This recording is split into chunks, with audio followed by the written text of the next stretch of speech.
One of the mantras that I really like is win or learn. Yeah. Right? We're so like we can be so afraid of losing, but I'll tell you, it's when I've lost. When I've lost, I know what I can work on. Well, I've done jujitsu for it's been a minute. Um, I'm not the best guy out there. I'm not the worst guy out there. I can go down to San Diego and I can hang in the room there. And San Diego, for those that don't know, is like a mecca for jiu-jitsu. Um, I've got a chance to go to classes of some people that are just absolutely outstanding, and I've gotten to roll with their students, and I'm not the worst in the room by quite a stretch. But if I'm at a club locally that I'm training at where I'm winning, I'm winning maybe 4 to 5 matches,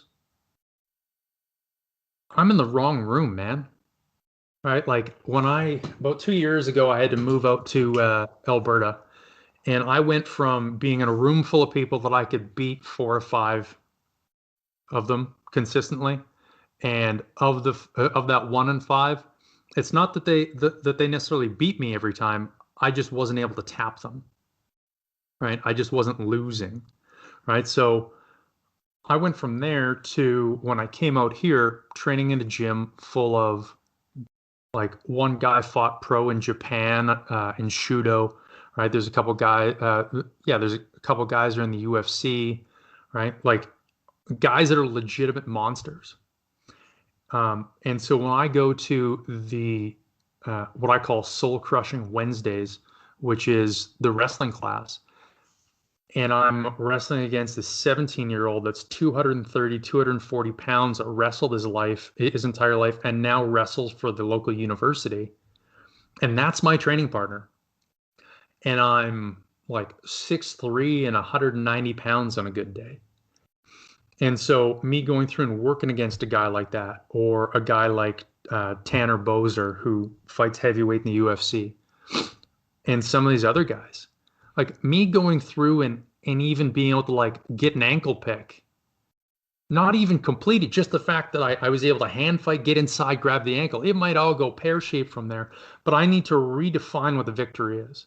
Because if my standard for victory is I got to win the match, and I don't win the match, that's really, really hard to keep going all the time. But okay, you know what? I'm right. My goal, I gotta get a body lock. Right. My goal is I want to get at least one body lock per round. And for anyone that's never been to a wrestling class, it is the hardest thing that you will do. Athletically, the demand is absolutely mind-blowing. And so you wind up going through tons and tons of just like pain and just feeling of defeat. But if your standard for victory is that you got a pin or you got the takedown and you're just outclassed, hey, like just be glad you got an arm drag, because that arm drag sets up to something else. And so if you're doing jujitsu and you can't beat somebody, but you can reverse something that they do.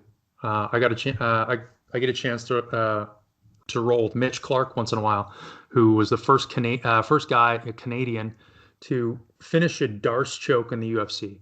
Mitch is a very good black belt with very good wrestling, and he's one hell of a nice guy.